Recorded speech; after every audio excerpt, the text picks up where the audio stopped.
Salam alaikum, bonsoir à tous. J'espère que vous allez bien aujourd'hui.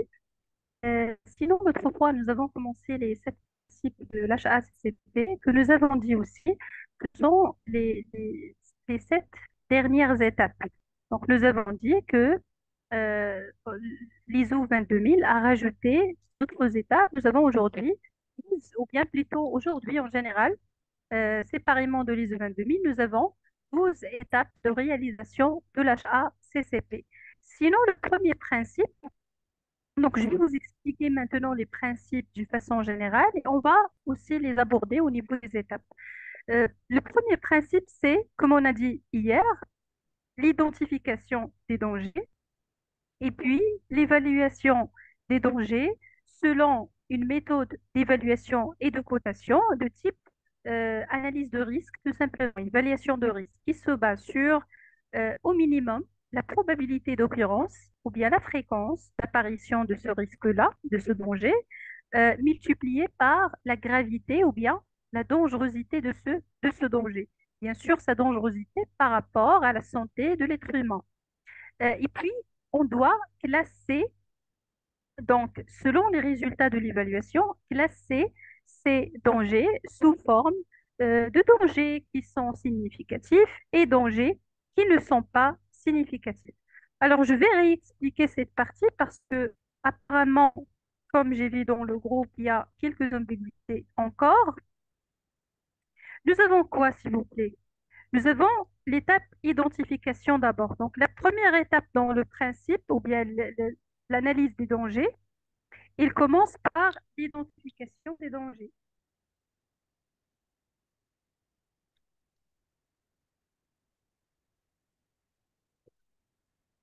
L'identification des dangers, il se fait bien sûr étape par étape. Ça veut dire dès la réception de la matière première jusqu'à le stockage et la livraison de votre produit fini. Donc, on va faire l'identification de l'ensemble des dangers. Après l'identification, qu'est-ce qu'on va faire? On doit passer par l'évaluation.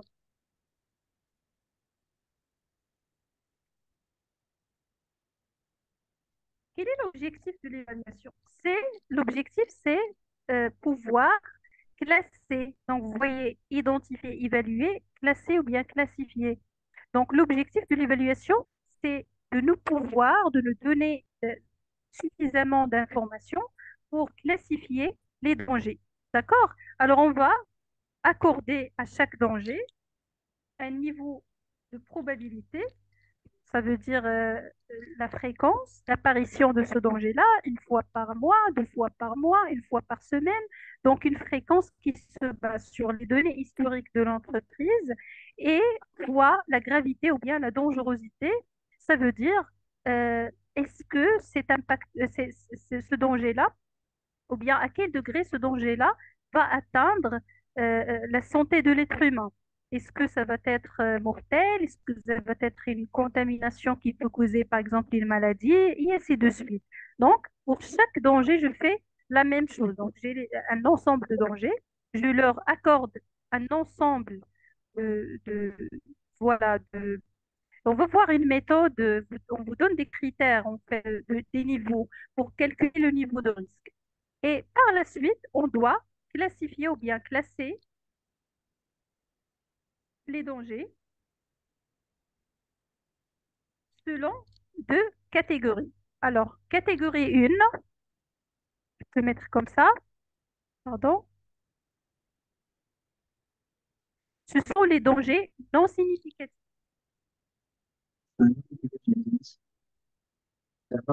Ouais. Et Les dangers non oui, significatifs, ce sont des par dangers exemple, qui ne dépassent pas est-ce que ça le vient de seuil, là? Ah, bien que je pense que c'est le problème est là-bas. Si monsieur, le point ici, là. qui ne dépassent pas les seuils de significativité. Le seuil de significativité, il vient avec votre méthode d'évaluation choisie selon la matrice que vous avez utilisée. On va voir un exemple, bien sûr, pas l'essentiel, que la significativité, il va dépendre d'un seuil de significativité défini au niveau de la méthodologie que vous allez suivre dans l'évaluation. D'accord? Ça veut dire, par exemple, à partir de R égale, je dis n'importe quoi, à 15 ou bien 16, je peux dire que les dangers sont significatifs. Je me trouve avec une deuxième catégorie de dangers qui sont cette fois-ci les dangers significatifs qui dépassent donc ce seuil-là.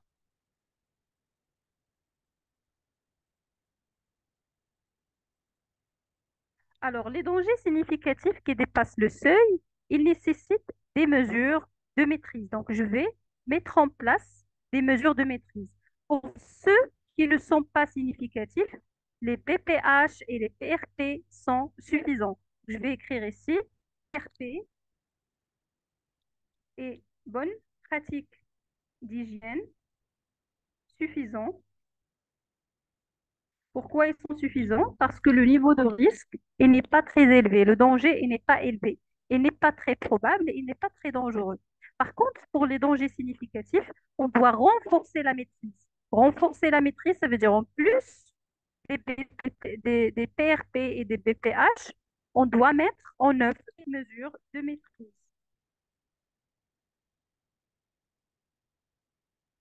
Ces mesures de maîtrise, ils sont différents encore une fois. Il y a des mesures, il y a des dangers qui nécessitent la mise en place de PRP, il y a des dangers qui nécessitent la mise en place ou bien qui sont considérés, qui sont associés à un point critique de contrôle qui nécessite donc des mesures pour les points critiques de contrôle. Donc CCP ou bien programme prérequis opérationnel. Alors là, la question qui se pose, comment différencier entre un CCP et un PRP opérationnel. Alors là, pour les CCP d'abord, s'il vous plaît, c'est une étape du procédé. Une étape du procédé.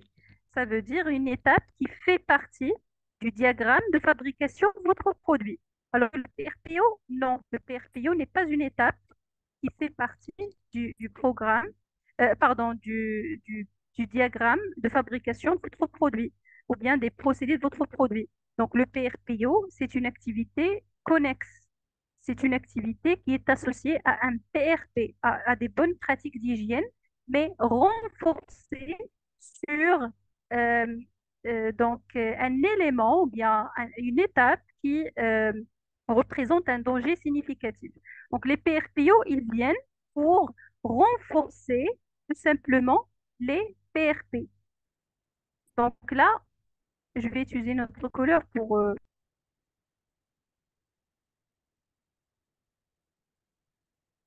donc, on va renforcer tout simplement. Donc ici, il s'agit de renforcer les PRP et les BPH en rajoutant des moyens de surveillance et de suivi et de vérification qui sont beaucoup plus particuliers à un danger. Donc un PRP opérationnel, c'est un PRP. Je change de couleur, c'est pas trop clair. C'est un PRP, mais associé à un danger particulier. Ça veut dire qu'il n'est pas général. Le PRP, il est général. On n'a pas, on cible pas un danger bien particulier, mais c'est un PRP qui est général. Ici, c'est un PRP, mais avec plus de particularités. Il cible un danger spécifique qui est un danger significatif. Ça, c'est pour les dangers non significatifs, d'accord? Et la différence qui existe, c'est qu'un CCP, c'est une étape du procédé, mais ce n'est pas n'importe quelle étape du procédé. C'est une étape du procédé qui vise la maîtrise d'un danger. Une étape du procédé qui sert à la maîtrise d'un danger. D'accord? C'est pourquoi on va poser la première question dans l'arbre de cause. Donc là, dans l'arbre de décision, pardon, on dit est-ce qu'il s'agit d'une étape du procédé? D'accord? Ça veut dire j'ai un danger qui est significatif, qui va être associé à une étape parmi les étapes, parce que les dangers sont toujours associé à une étape parmi les étapes de fabrication, qui commence dès la réception de la matière première jusqu'à la livraison finale du produit. Donc, forcément, le danger significatif, le danger qu'on a jugé significatif, il sera associé à une étape du procédé. Alors, je pose la première question. Est-ce que cette étape est une étape du procédé? Oui ou non? S'il n'est pas une étape du procédé, ça veut dire qu'il s'agit d'un nettoyage, de l'hygiène des locaux, la tenue, ça veut dire qu'il n'est pas associé aux étapes de fabrication du procédé, mais il est associé à un PRP de base. Alors, si il est associé, ça veut dire l'apparition de ce danger est associé à un dysfonctionnement ou bien non-suffisance d'un PRP, alors je passe à un PRPO. Je définis un PRPO. Parce que aussi, pour tout ce qui est PRPO, ce sont des activités que nous ne pouvons pas euh, donc, associer à une limite qui est critique. C'est par exemple un nettoyage, c'est une désinfection, donc des opérations que nous ne pouvons pas associer à des limites critiques. Mais pour les CCP, ce sont des étapes du procédé qui sont là et qui ont l'objectif de maîtriser un danger. J'ai donné le cas de la pasteurisation, qui est l'exemple le plus fréquent. Quand je prends la fabrication donc, d'un produit, par exemple laitier, donc, du lait, la pasteurisation, elle est là pour éliminer le danger biologique. Mais vous n'allez pas trouver, par exemple, une activité laitière sans cette étape-là. Il est intégré dans le procédé de fabrication. Donc déjà, cette étape, il représente un point de contrôle. Pourquoi? Parce qu'il y a un danger spécifique qui est, euh, qui est éliminé grâce à cette étape. À l'absence de cette étape-là, on ne peut pas avoir un produit sans contamination microbiologique, ou bien on augmente les chances d'avoir une contamination microbiologique. Alors là, il s'agit bien d'un point critique de contrôle. Ça veut dire on doit le contrôler parce qu'il est critique par rapport à la sécurité de cet aliment en question. Alors c'est une étape du procédé, mais les questions de votre arbre de décision ne procèdent pas directement. Ça veut dire c'est une étape, ce n'est pas une étape du procédé. Ça ne veut pas dire que directement on va penser à un PRPO. Il faut d'abord poser la deuxième question. Est-ce que cette étape, qui n'est pas une étape du procédé, est associée à un danger significatif? Donc, généralement, s'il n'est pas associé à un danger significatif, on ne va pas arriver à ça. On va rester dans le premier groupe. Ça veut dire les PRP, les BPH. Donc, je vais quand même revenir vers l'arbre de décision. Comme ça, j'illustre un petit peu ce que je suis en train de d'expliquer. Il est où l'arbre de décision?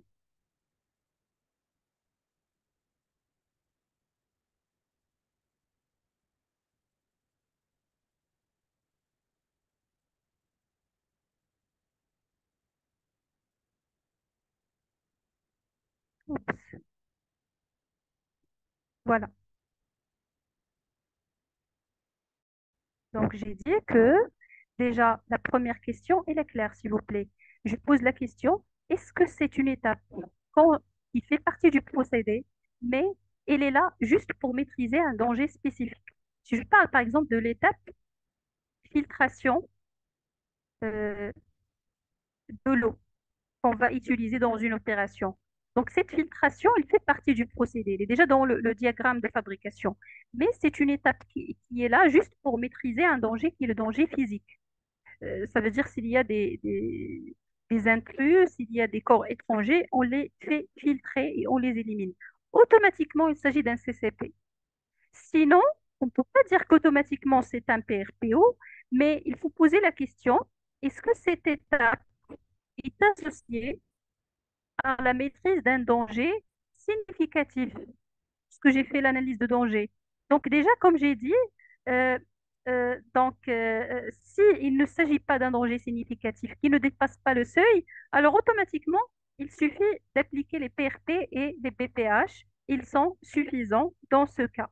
Mais si le danger, ou bien plutôt l'étape en question, bien la contamination qui est associée à l'étape de fabrication de produits qui n'est pas une étape spécifique ou bien spécifiquement conçue pour l'analyse d'un danger et que le danger, il est significatif, en tout cas, on doit poser la troisième question. Est-ce qu'il existe une autre étape précédente? D'accord? Ça veut dire, vous avez donc le cas du lait. Donc, je donne le cas du lait qui est un cas qui est simple. J'utilise un tableau blanc.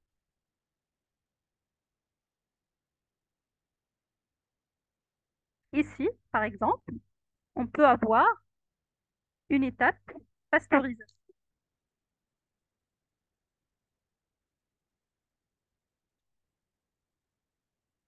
Pasteurisation du lait. Donc ici, notamment, c'est une étape importante, bien sûr, de notre procédé de fabrication. Donc ici, vous avez, je dis n'importe quoi, donc une autre étape à l'avance. Et puis, vous avez refroidissement. Je vais écrire ici refroidissement.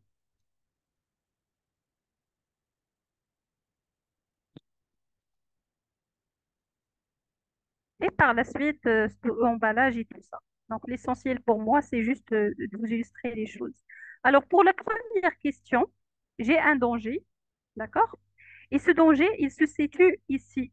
Donc, lorsque j'ai fait l'analyse de danger, le danger, il est associé à cette étape-là. Donc, ici, il y a un danger significatif. Alors, je pose la question, est-ce que ce danger est associé à une étape euh, essentielle pour la maîtrise d'un danger? Parce que déjà, la pasteurisation à la base, elle est là pour maîtriser le danger biologique. Maîtriser le danger microbiologique. Alors, c'est ça l'intérêt de cette étape, mais c'est une étape qui fait partie du procédé. Alors là, c'est un CCP tout simplement. Si je suis maintenant ici, d'accord, et que j'ai un danger significatif, mais cette fois-ci, c'est un danger qui n'est pas associé à une étape de maîtrise, par exemple, mais il est associé, c'est une, voilà, je vais éliminer le refroidissement parce que quand même le refroidissement, c'est aussi une étape de maîtrise. Donc, je peux par exemple utiliser, voilà, conditionnement. Donc, le conditionnement du produit, c'est pour le stocker et le livrer. Donc, c'est une étape de fabrication du produit qui n'est pas forcément là pour maîtriser le danger. Donc, il est déjà là, par exemple. Donc, c'est pour livrer le produit par la suite. Là, je pose la question, est-ce que ce danger est significatif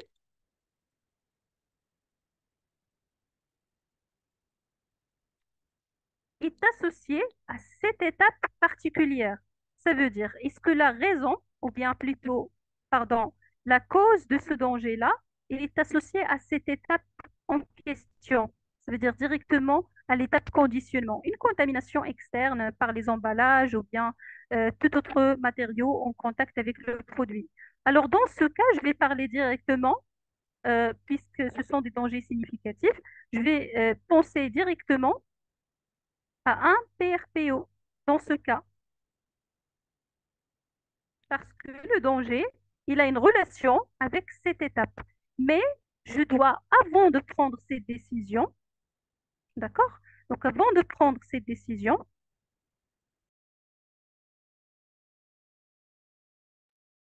alors avant de prendre cette décision, je dois poser une autre question. Donc, la question numéro 3. Est-ce que cette étape en question n'est pas précédée par une étape de maîtrise de danger? Pourquoi? Parce que si donc ce danger significatif, il était déjà à ce niveau-là, je vais utiliser une flèche encore une fois, ce danger, il est par exemple associé à cette étape, donc on fait des analyses ici, à ce niveau, et les analyses nous disent qu'il y a une contamination. analyses microbio. Et ces analyses microbio nous disent que tout simplement, il y a une contamination. Alors, cette contamination, il peut être associé à cette étape. Ça veut dire tout simplement que le produit peut être contaminé à cause d'une mauvaise pasteurisation. Alors, dans ce cas, il s'agit d'un CCP sur la pasteurisation parce que je dois corriger l'origine, ou bien la cause racine de de notre contamination. La cause racine, c'est celle-ci. Elle est là, au niveau de la pasteurisation. C'est ça la cause racine. Donc, je dois définir un CCP pour la partie pasteurisation. Donc, c'est ça. Je définis un CCP pour la partie pasteurisation. Sinon, si la contamination, il ne provient pas de l'étape précédente, qui est une étape de fabrication produit, tout simplement, je vais élaborer des PRPO. Alors, je pense maintenant à ce niveau que c'est clair de quoi je parle lorsque j'ai abordé l'arbre de décision. Il faut toujours suivre, pardon, une arbre de décision pour pouvoir prendre la décision. Est-ce qu'il s'agit d'un CCP? Et ce n'est pas trop compliqué, s'il vous plaît. Juste analyser-la donc d'une façon qui est un petit peu logiquement parlant. Si j'ai une contamination à ce niveau-là et que la contamination il est significative, que ce soit il est associé à l'opération en question, je définis un PRPO, que ce soit il est associé à l'étape précédente. Mais l'étape précédente, pour que ce soit un CCP, il doit être une étape euh, spécifiquement conçu pour la maîtrise d'un danger. Si l'étape en question il n'est pas procédé par une autre étape, ça veut dire il est procédé par une étape générale, voilà. Donc, je passe directement à un PRPO. Et à travers les exemples, vous allez mieux comprendre cette partie-là. Je vais continuer. Alors, on termine d'abord les principes, s'il vous plaît. Le deuxième principe, c'est la détermination donc, du point critique. Voilà. Étape de processus à laquelle une ou des mesures de maîtrise sont appliquées pour prévenir l'apparition d'un danger significatif. C'est ce que je viens de vous expliquer.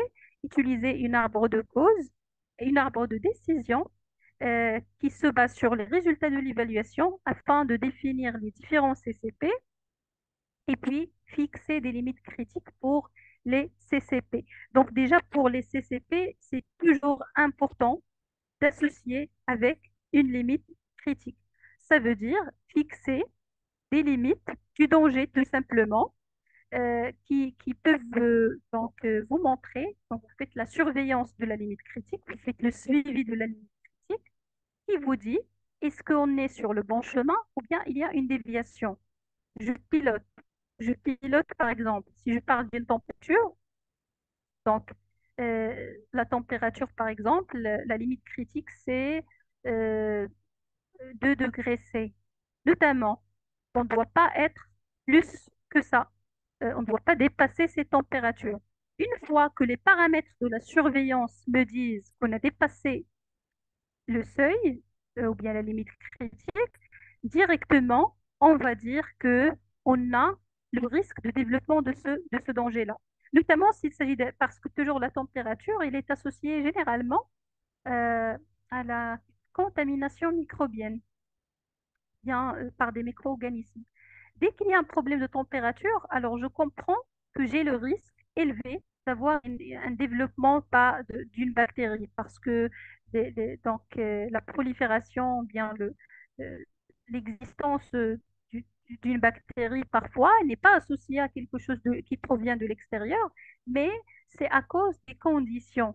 Si la bactérie trouve les bonnes conditions de vie en termes de température, d'humidité et de nutrition, les nutriments dont elle aura besoin, directement, il commence à se diviser. Donc là, le pilotage de la limite critique me permet de contrôler les points critiques de contrôle, c'est-à-dire les étapes ou bien les activités de mon procédé de fabrication qui représentent les points rouges, si vous voulez. Ce sont les points noirs, voire même. Donc là où on a le risque très élevé d'avoir une contamination. C'est pourquoi, en fait, on les surveille. Parce qu'il y a un risque qui est plus élevé que la moyenne là-dessus. Le principe numéro 4, c'est l'établissement du système de surveillance. Donc, on va définir les limites critiques. Et pour chaque limite critique, il faut un suivi, il faut une surveillance et une vérification. Allahu Akbar. Par la suite, on va établir des actions correctives. La mise en place de mesures correctives pour résoudre un problème ou d'empêcher sa répétition. Les mesures correctives, on les prépare pour les cas de non-conformité. Parce qu'on peut toujours avoir des limites critiques, on fait une bonne surveillance, mais s'il y a une non-conformité, ça veut dire on constate qu'il y a un problème. Les limites critiques nous disent que la chambre froide ne fonctionne pas très bien, ou bien le procédé de broyage, il y a une erreur. L'essentiel, on a un problème. Donc, on a une non-conformité, ou bien le produit est déjà contaminé. On a fait des analyses, on trouve. Donc, il faut savoir comment réagir. Quels sont les scénarios à suivre pour réagir. Donc là, je vous parle d'une façon généralisée parce que les principes, ce sont aussi les étapes et on va les détailler au niveau des étapes. Vérification et confirmation. Donc une fois toutes les procédures mises en place, quand je dis les procédures, je parle des procédures, euh, ça veut dire les PRPO opérationnelles, mais je parle aussi des procédures associées aux différents points critiques de contrôle. Euh, Chaque point critique de contrôle, il a une procédure de maîtrise, donc une mesure de maîtrise sous forme de procédure tout simplement. On doit donc les mettre dans un plan HACCP. Alors le plan HACCP, c'est le programme, c'est le plan d'action qu'on va suivre qui contient l'ensemble des mesures euh, de maîtrise. En plus de ces mesures de maîtrise, les limites critiques pour ceux qui sont des CCP, et aussi en plus de ça, les différents moyens de surveillance et de vérification. C'est le résumé, d'accord, si vous voulez, toutes les résultats, de tous les résultats donc, que vous avez réunis grâce aux étapes précédentes. On vous dit ici que le plan HACCP doit être vérifié et mis à jour très régulièrement parce que les dangers, on peut toujours avoir de nouveaux dangers qui vont apparaître. Voilà, donc il faut toujours revoir votre plan HACCP. On le fait pas, on fait pas la conception une fois et ça va être acquis pour les années à venir, mais il faut toujours vérifier. Peut-être qu'on va donc avoir les mêmes choses, mais il faut garder un œil sur votre plan. À chaque fois, il faut le revoir. Est-ce qu'il n'y aura pas des modifications? Et aussi, il faut vérifier sa mise à jour et sa réalisation. Il faut s'assurer que toutes les opérations dans votre plan HACCP, on va voir des exemples, sont donc mises en œuvre d'une façon qui est correcte. Et dernièrement, le septième principe, c'est la documentation. Dans le cadre de la norme HACCP, donc ici on parle de la norme HACCP, norme marocaine, mais c'est aussi pour toutes les autres normes, dont l'HACCP 22000 ou bien l'HACCP Codex. Il faut obligatoirement avoir des enregistrements. Donc la bonne documentation de tout le système HACCP. Et on va voir des exemples au fur et à mesure. Maintenant, les étapes de réalisation. Donc, comme j'ai dit, ces sept principes, ce sont les sept derniers principes, d'accord? Ce sont les sept derniers, représentent les sept dernières étapes de réalisation de votre HACCP. Mais avant ces sept étapes, il existe cinq étapes de plus pour que ça soit un système. On ne commence pas directement et on commence l'analyse de risque, bien l'analyse de danger. Il y a des étapes préalables pour faire une bonne préparation, d'accord? Donc, on se prépare, on collecte des données qui peuvent par la suite nous permettre de faire une bonne analyse de danger. La première étape, c'est c'est la constitution de l'équipe HACCP. Donc, au niveau de la vanille, on vous rajoute cette étape-là pour bien, bien, bien se préparer, pardon, à la mise en œuvre de votre démarche. Alors, on vous dit qu'il faut constituer un groupe de travail pluridisciplinaire, organisé et formé. Donc, je commence à construire. Donc, quand je dis je commence à construire, c'est la direction avec le responsable, notamment QHSE ou bien qualité, comme vous le nommez au niveau de l'entreprise. On va constituer un groupe de travail pluridisciplinaire. Pourquoi pluridisciplinaire? Parce que lorsqu'on parle d'HACCP, on doit faire appel à plusieurs domaines d'activité, plusieurs euh, domaines de maîtrise, plusieurs compétences. Donc, on va voir donc, comment on va procéder, organiser et former. Ça veut dire à ce stade-là, il faut lister tous tous les thèmes de formation dont on aura besoin. L'équipe HACCP, ils sont donc les personnes qui vont y adhérer, mais quels sont aussi les besoins, compétences. On a besoin, par exemple, d'une formation HACCP, on a besoin d'une formation ISO 22000, on a besoin d'une formation, je ne sais pas, sur les BPH et ainsi de suite, selon le besoin de votre entreprise. Comme ça, on se prépare à l'avance. Avant de commencer les étapes de réalisation, on aura déjà suffisamment de compétences accumulées pour que le travail soit de bonne qualité.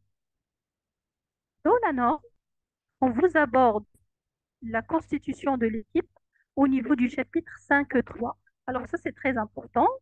Donc, au niveau du chapitre 5, paragraphe 3, on vous dit qu'il faut euh, construire une équipe chargée de la sécurité des denrées alimentaires.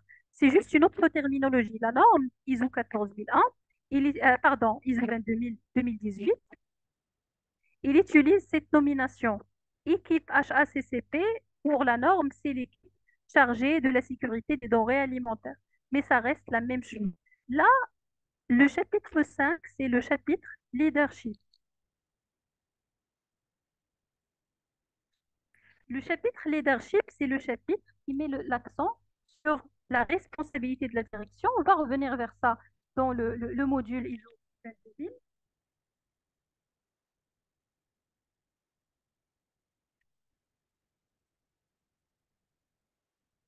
Donc, automatiquement, qui prend la responsabilité à définir des rôles et aussi voilà, à responsabiliser donc les personnes pour construire l'équipe, qui va choisir les membres et qui va les responsabiliser, c'est, pardon, la direction, bien sûr en collaboration avec le responsable qualité ou bien QHSE.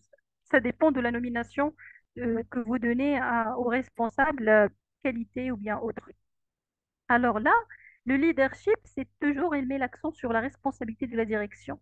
Ça veut dire c'est la direction qui a la responsabilité de construire l'équipe HACCP, de fournir toutes les ressources nécessaires afin que ces personnes soient bien formées et aussi si on aura un besoin de recrutement, par exemple, recruter une nouvelle personne, un technicien, comme vous voulez, recruter des nouvelles compétences pour renforcer l'équipe HACCP. Ça, c'est une exigence de la norme. Donc, c'est très important pour vous, si vous allez travailler sur la 22000 et que vous arrivez au chapitre 5, c'est le moment pour euh, communiquer avec la direction dans ou bien sur l'importance de la construction de l'équipe de travail. Alors, l'équipe de travail, l'équipe HACCP, euh, il va avoir une implication directe, il doit avoir une implication directe, ça veut dire les membres de l'équipe, ils doivent être impliqués. Impliqués dans quoi? Impliqués dans la fabrication du produit. Donc, euh, ils connaissent très bien l'activité. Le domaine alimentaire, il est vraiment très large. Si je suis, par exemple, dans une industrie de lait, c'est pas la même chose d'être dans une industrie de jus, dans une industrie de viande. Donc, il faut des personnes qui sont impliquées, qui ont une implication directe. Par exemple, le responsable de production, le responsable. Donc, ils ont une implication directe ils ont une expérience appropriée, bien sûr. Je ne parle pas d'une expérience forcément dans la 22 000 ni dans l'HACCP, mais une expérience déjà dans la fabrication du produit.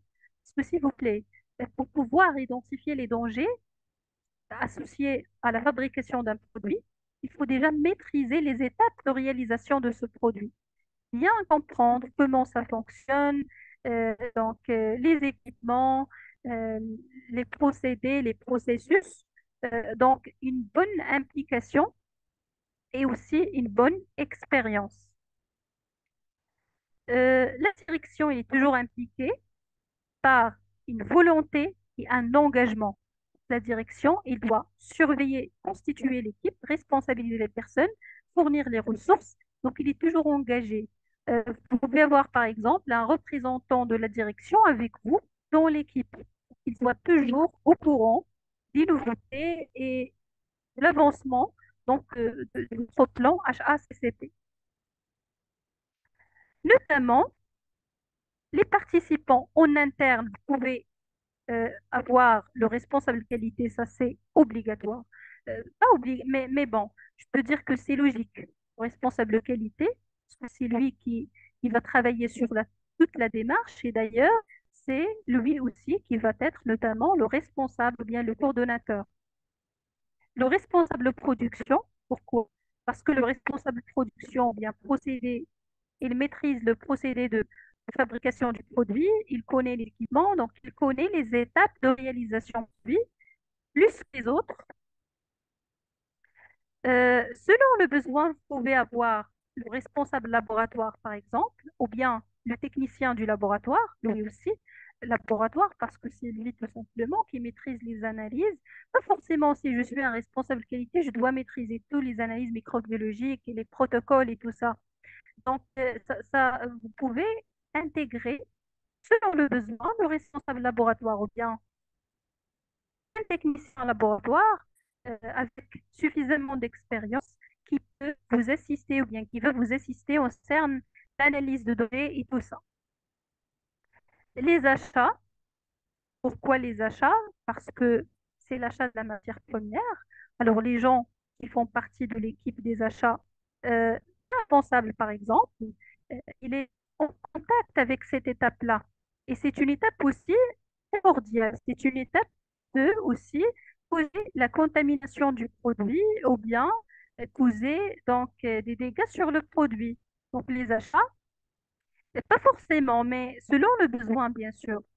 Ingénierie, en général, euh, par exemple l'ingénieur procédé qui connaît très bien les équipements et comment ils fonctionnent et ainsi de suite, les étapes euh, voilà, donc les différentes étapes de fabrication, entretien et maintenance, parce que la maintenance aussi, les activités de maintenance peuvent être source de nuisances, ils peuvent être source de danger.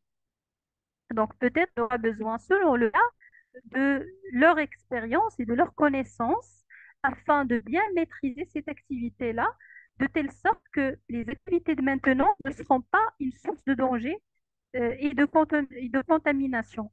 Logistique, donc tout ce qui est aussi livraison, parce que le produit peut aussi être contaminé durant la livraison. Recherche et développement, CIE, pour penser à de nouvelles solutions possibles dans le futur. Donc, développer de nouvelles solutions, que ce soit technique, voilà, ou bien en termes d'équipement, pour renforcer notre plan HACCP. Alors, on a donc l'équipe aussi, on peut avoir besoin de connaissances spécifiques. Parfois, il n'est pas suffisant d'avoir des personnes en interne, mais on aura besoin aussi d'aide externe. Pas toujours, mais selon la nature de l'activité. Notamment, selon le besoin, on peut faire appel à un microbiologiste. Un laboratoire, par exemple, peut signer un contrat ou bien une personne spécialiste dans tout ce qui est microbio pour nous assister, pour nous donner son avis, pour nous accorder son avis en ce qui concerne les dangers microbiologiques, leur importance, la dangerosité sur la santé de l'homme et ainsi de suite. chimiste aussi pour le danger chimique, ou bien un consultant, un formateur pour le côté HACCP, étape de réalisation, ISO 22000, exigence de normes, et ainsi de suite, selon toujours le besoin. Alors maintenant, l'équipe, comment il va travailler? Quelle est donc sa structure et son hiérarchie? On doit avoir un responsable de l'équipe qui ait connaissance en HACCP, qui ait des bonnes qualités humaines pour la communication, la gestion de groupe et ainsi de suite. Il a des responsabilités et autorités pour quel est son rôle dans l'équipe HACCP. Il doit diriger l'équipe, organiser son travail. Et quand je dis un responsable, c'est pas forcément le responsable de qualité, hein, mais logiquement, on donne donc cette responsabilité au responsable de qualité. Logiquement, c'est juste, c'est pas une exigence, c'est juste une chose qui est logique. Garantir la formation, démontrer l'efficacité, parce que par la suite, il faut suivre l'efficacité des actions qu'on va mettre en œuvre et des mesures de maîtrise qu'on va mettre en œuvre. Il va gérer les relations externes avec, selon le besoin, les connaissances spécifiques. Et on va avoir un secrétaire technique euh, et puis les autres, le reste des membres. Donc l'essentiel, un responsable et un secrétaire. Pour le secrétaire technique, c'est pour la gestion de la documentation, pour assurer que la documentation est bien gérée, bien protégée contre toute perte et ainsi de suite. Et cette structure, il est une structure professionnelle, non hiérarchique. C'est juste question d'organisation. C'est pour s'organiser et ce n'est pas donc question d'hiérarchie non plus. Il n'y a pas d'autorité, par exemple, du responsable sur les autres membres de l'équipe. Alors, ici, quelques exigences en ce qui concerne donc, l'équipe HACCP. En choisissant l'équipe, le coordonnateur doit se concentrer sur ceux qui seront impliqués dans l'identification des dangers, donc les personnes qui ont vraiment une capacité à identifier les dangers, qui ont des connaissances en ce qui concerne le produit. Donc, ce n'est pas juste les responsables, même donc, les personnes, les ouvriers ou bien plutôt les techniciens, employés, ouvriers, peu importe la nature du poste, l'essentiel des personnes qui peuvent être impliquées dans l'identification du danger, ceux qui seront impliqués dans la détermination des points critiques,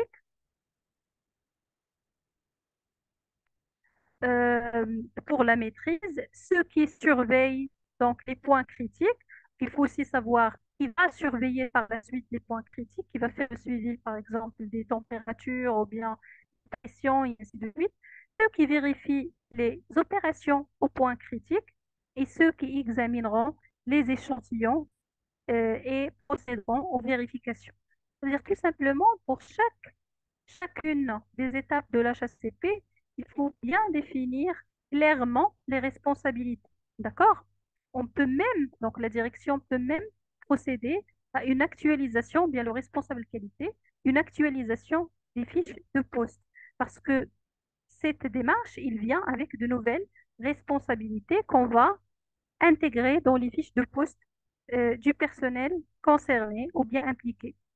Les connaissances requises, des connaissances dans la technologie de l'équipement utilisé et des lignes de fabrication, aspects pratiques des procédés alimentaires, technologie des procédés alimentaires, microbiologie alimentaire appliquée et principes et techniques du système HACCP dont on aura besoin de personnes. Et bien sûr, une seule personne ne peut pas maîtriser tout ça, mais dans chaque catégorie de connaissances, on doit avoir une personne qui peut nous apporter son aide ou bien ses connaissances et son expertise en cas de besoin. Voilà, donc pour le domaine d'application, une, une des premières tâches de l'équipe HACCP est l'identification du domaine d'application. Donc là, on doit savoir ce qu'on va réunir l'équipe. L'étape suivante, c'est de savoir quel est le domaine d'application, le domaine sur lequel on va travailler. Donc l'équipe, elle doit déterminer, limiter l'étude à un produit, à un procédé spécifique à la fois. Ça veut dire, on va commencer d'abord par un procédé spécifique. On applique l'HACCP et puis on passe au deuxième. Ou bien un produit spécifique et puis on passe au deuxième. Donc il faut avoir euh, donc, un plan de travail qui nous définit. Donc une fois on définit l'équipe, on va construire un plan de travail selon donc les différents procédés, les différents produits, juste pour organiser les travaux. On peut par exemple identifier les personnes qui vont faire l'identification euh, d'un produit, des dangers associés à un produit ou bien un procédé, et puis on passe au deuxième produit, et ainsi de suite. Comme ça, on organise très bien notre opération. Ou bien groupe de produits qui se fabriquent dans les mêmes conditions aussi. D'accord? Comme ça, donc on travaille d'une façon minutieuse mais qui est beaucoup plus fiable et qui donne beaucoup plus de résultats corrects.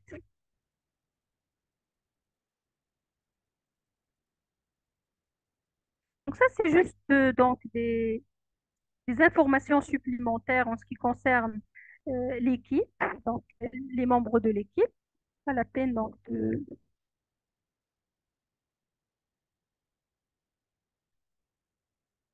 Alors, notamment, je vais prendre un exemple pour illustrer les étapes de la HACCP. Par la suite, on va prendre l'étude de cas dans notre prochaine.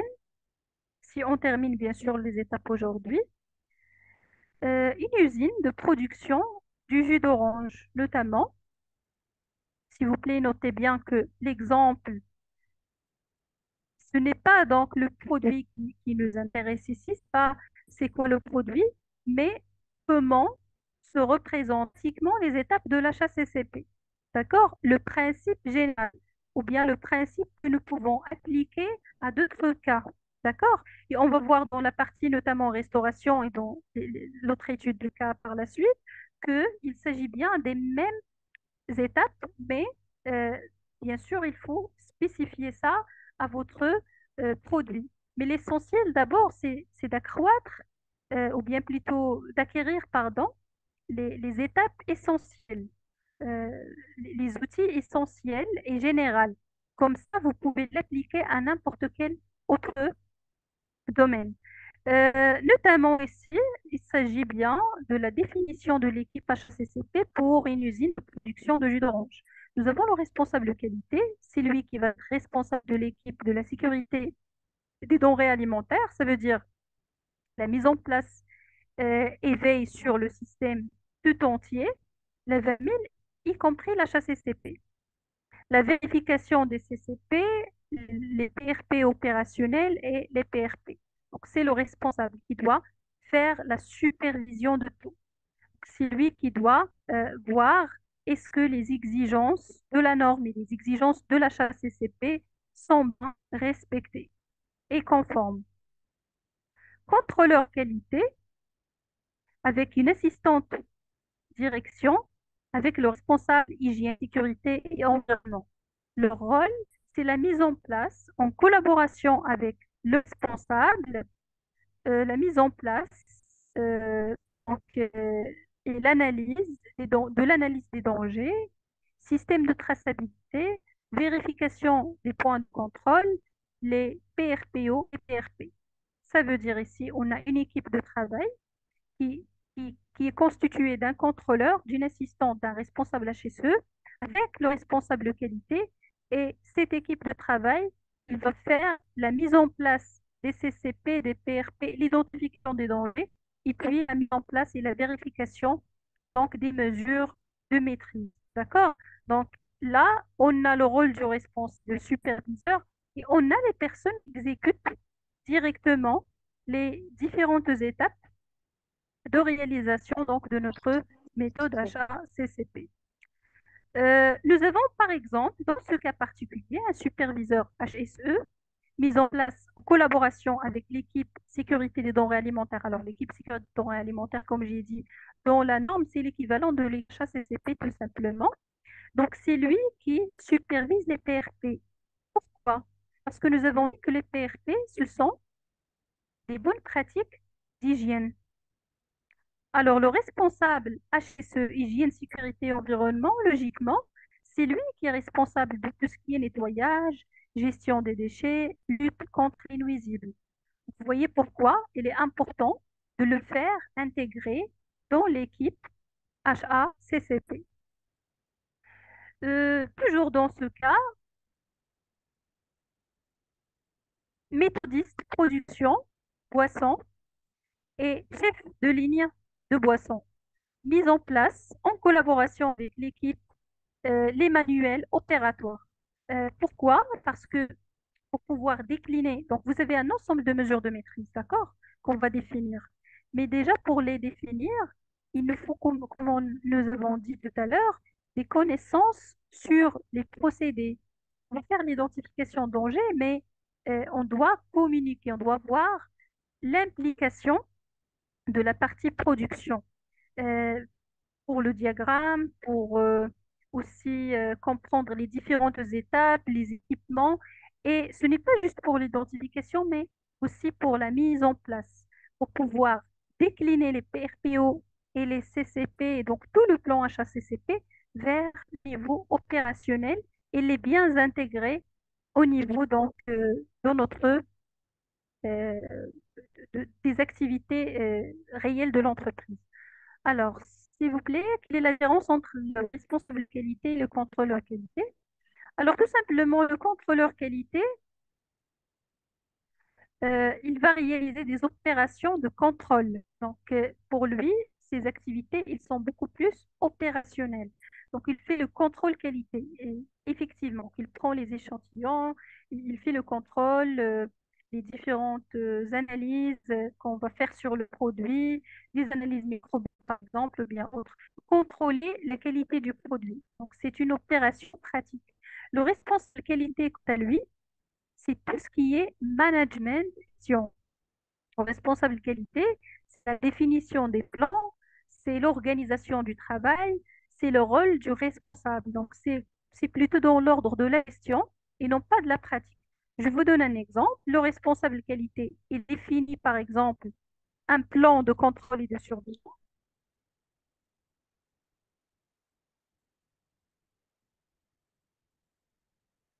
Élabore le plan ou bien le programme de contrôle de surveillance, mais pour passer à l'application, ce n'est pas lui qui va l'appliquer directement, mais c'est le contrôleur qualité qui va l'appliquer. Donc la partie gestion, c'est pour le responsable, la partie exécution, c'est pour le contrôleur. Dans ce cas-là, si je parle d'un plan de contrôle, d'accord? Donc le responsable, il a un rôle de manager. Voilà. Et vous avez donc l'équipe, par exemple, maintenance, pour bien sûr intégrer aussi le côté maintenance, euh, donc mise en place en collaboration avec l'équipe des PR qui ont une relation avec la maintenance, établir et mettre à jour la gamme de maintenance, surveiller donc l'étalonnage des instruments de mesure, veiller sur la mise à jour des documents de maintenance, donc la partie maintenance qui croise, qui se croise avec notre donc la démarche achat-CCP.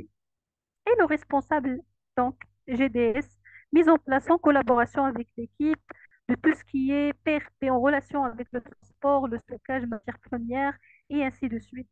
Euh, L'essentiel, c'est que, comme on a dit tout à l'heure, l'équipe HACCP doit être pluridisciplinaire. Il doit porter toutes les personnes qui sont impliquées dans l'activité et qui peuvent nous apporter donc leur expérience et leur expertise pour l'identification du danger, pour nous aider à identifier les dangers, et en plus de ça, pour mettre en place les mesures par la suite et faire leur surveillance. Donc voilà pour la partie équipe. Une fois on va définir notre équipe HACCP, on va passer à la description de notre produit. Donc, c'est très logique. La première chose, il faut fournir les compétences et les ressources humaines vont faire donc qui, la réponse à la question qui. Maintenant, il faut prendre le produit. On ne peut pas faire une analyse de danger sur un produit qui n'est pas bien décrit et que nous ne comprenons pas. Alors, euh, d'après le codex d'abord, le codex alimentarius, ces descriptions concernent avant tout le produit fini. D'accord? Mais l'ISO 22000, il va plus loin que ça. Il vous dit qu'il faut écrire les caractéristiques des matières premières, des ingrédients et tout matériau en contact avec le produit, comme par exemple les emballages, les équipements et ainsi de suite. Donc là, s'il vous plaît, euh, la 22000 insiste sur la description non seulement du produit fini, mais la description minutieuse et correcte des matières premières, des ingrédients et des matériaux en contact avec le produit. C'est une exigence abordée au niveau euh, du chapitre 8 réalisation, d'accord? Donc, réalisation des activités opérationnelles. On va arriver donc au chapitre dans la partie ISO 22000 et on va voir l'ensemble des exigences. Mais l'essentiel, c'est de savoir positionner ça au niveau déjà de la norme. Il s'agit bien du chapitre 8 réalisation des activités opérationnelles. Et d'ailleurs, vous allez trouver que la quasi-totalité des étapes de la HACCP font partie du chapitre 8 réalisation. C'est la partie technique, si vous voulez, c'est la partie opérationnelle de la norme. La construction de l'équipe qui fait partie du leadership parce qu'on va définir des responsabilités. Alors, en plus, bien sûr, des matières premières, ingrédients et matériaux en contact avec le produit, il faut aussi décrire les caractéristiques de notre produit fini. Alors, qu'est-ce qu'il décrit concrètement pour la partie matières premières, ingrédients et matériaux en contact avec le produit? Les caractéristiques biologiques, chimiques et physiques. Ça veut dire les conditions ou bien les paramètres, si vous voulez, chimiques, physiques et biologiques d'une matière première saine ou bien euh, de bonne qualité et qui n'est pas contaminée. Il faut savoir quelles sont les conditions de base. Parce que si je dis qu'il existe une contamination ou bien un danger, c'est que j'ai déjà un état de référence. Alors là, l'état de référence, il est représenté par un ensemble de caractéristiques. Par la suite, si je compare un échantillon avec des caractéristiques de base, je peux savoir est-ce qu'il s'agit d'un échantillon contaminé ou pas. Il faut des caractéristiques, il faut définir euh, donc minutieusement et judicieusement les caractéristiques biologiques, chimiques et physiques de votre matière première, de vos matières premières, vos ingrédients et vos matériaux en contact avec le produit. La composition des ingrédients composés, y compris les additifs et les auxiliaires technologiques. Si par exemple la matière première est une matière déjà semi-transformée, si vous voulez, donc on a déjà une transformation où il y a déjà rajouté des additifs et ainsi de suite, il faut aussi le mentionner. L'origine, d'où provient cette matière première, qui est le fournisseur, son origine en général. Par la suite, traçabilité, on va voir qu'il faut pouvoir associer chaque lot euh, de produits à un lot de matière première et l'origine d'où provient cette matière. Mais à ce niveau-là, il suffit de définir le fournisseur en question, la méthode de production. Donc, la méthode de production, euh, voilà, en ce qui concerne par exemple les ingrédients ou les matières premières les ingrédients surtout qui sont déjà semi-transformés, les opérations qui ont déjà été faites sur ces ingrédients, les méthodes de conditionnement et de livraison. Donc, comment le produit va être, ou bien plutôt pardon, la matière première et les ingrédients, comment ils sont conditionnés par leurs fournisseurs et comment ils sont livrés, parce que on doit aussi euh, faire une communication interactive. Euh, on doit aussi essayer à travers la communication de maîtriser des étapes en amont et en aval également. D'accord? Euh, Livraison de matières premières et par la suite également livraison de l'autre produit. Les conditions de stockage et la durée de vie de cette matière première, ça c'est clair, c'est très important. La préparation ou la manutention avant l'utilisation ou bien la transformation. Donc, comment cette matière première dans l'entreprise, dans quelles conditions il va être stocké, dans quelles conditions de, par exemple, de température, dans quelles conditions d'humidité, voilà, comment les manutentionner, quelles sont donc les exigences à respecter pour ne pas heurter ou bien porter atteinte ou bien contaminer cette matière. Et puis, les critères d'acceptation pour la sécurité des denrées alimentaires. Critères d'acceptation, ça veut dire est-ce qu'on va accepter ces ingrédients, cette matière première à la réception d'abord, quels sont les contrôles qu'on doit faire et quels sont les critères qui nous disent que cette matière première on doit l'accepter ou bien on doit le rejeter. Bien, les spécifications des matériaux hachés, s'il s'agit d'un emballage, des ingrédients selon leur usage prévu. Donc tout ça, vous devez le définir pour toute matière première. Donc c'est vraiment un travail exhaustif. Euh, Tous les ingrédients et tous les matériaux en contact avec notre vie. Et ça, c'est une exigence de la norme également. Pour le produit fini, ou bien le produit intermédiaire également, vous faites une description. D'abord, il faut fournir le nom du produit ou bien une identification, si vous utilisez une référence, un code, une nomination courante, la composition de ce produit, les caractéristiques biologiques, chimiques et physiques pertinentes pour la sécurité dans l'alimentaire, la même chose, quelles sont les conditions physiques, chimiques et microbiologiques qui nous disent que ce produit il n'est pas contaminé, il est de bonne qualité, il est sain et sûr pour la consommation.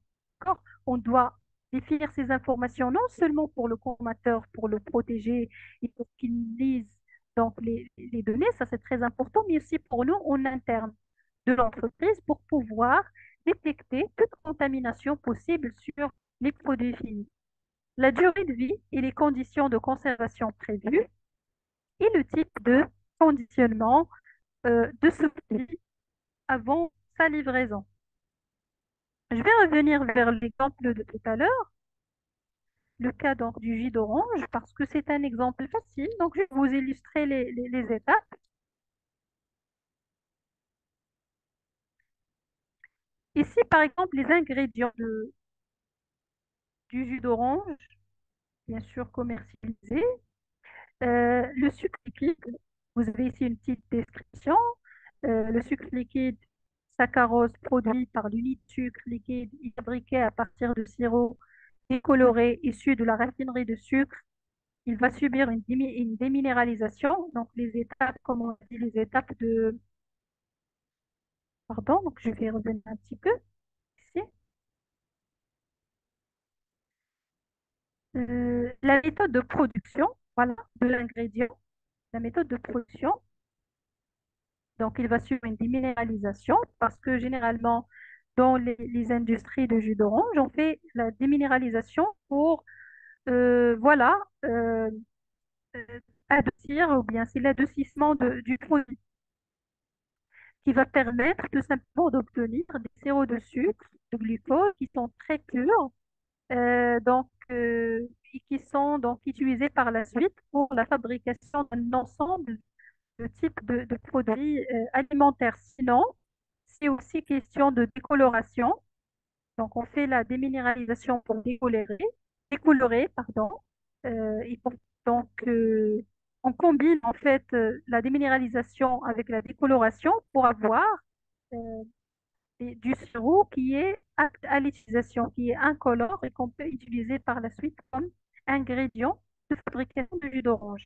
Essentiel pour les chaînes sur charbon actif pour la filtration, pasteurisation pour, donc, toutes les, pour éliminer les dangers microbiaux, filtration pour éliminer les dangers physiques ou bien les corps étrangers, et puis stérilisation et concentration.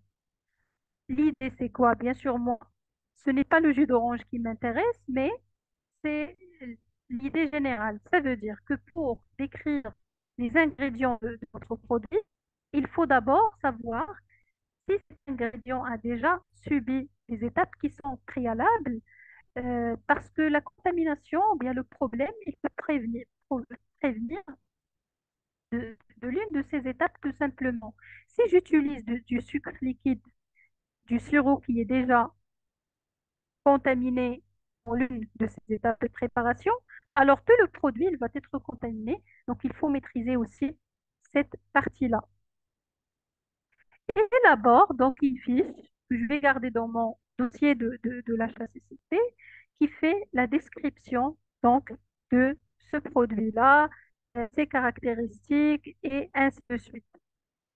Par exemple, ici, vous avez la paix, le Brix, l'échelle de Brix, qui sert à mesurer la fraction de saccharose dans un liquide. Donc, il vous dit combien de saccharose on a dans le liquide. La densité, le pH, les caractéristiques physico-chimiques que vous allez mettre dans la fiche et dépendent du produit en question. Et dépendent, pardon, de l'ingrédient en question, bien de la matière première en question. C'est pourquoi, comme on a dit tout à l'heure, il y a le responsable qualité, responsable production, donc tout le monde doit euh, contribuer.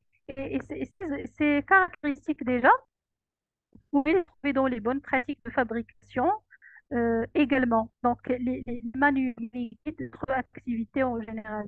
L'essentiel, c'est juste de les représenter au niveau d'un document pour qu'il soit apte à l'utilisation par la suite. Trouve ici, par exemple, voilà, cendre conductimétrique. Vous avez également la teneur donc, en anhydride sulfureux. Donc, ça, c'est en relation avec sur le type de produit. Et chaque euh, produit a ses propres, ou bien chaque ingrédient a ses propres caractéristiques physico-chimiques.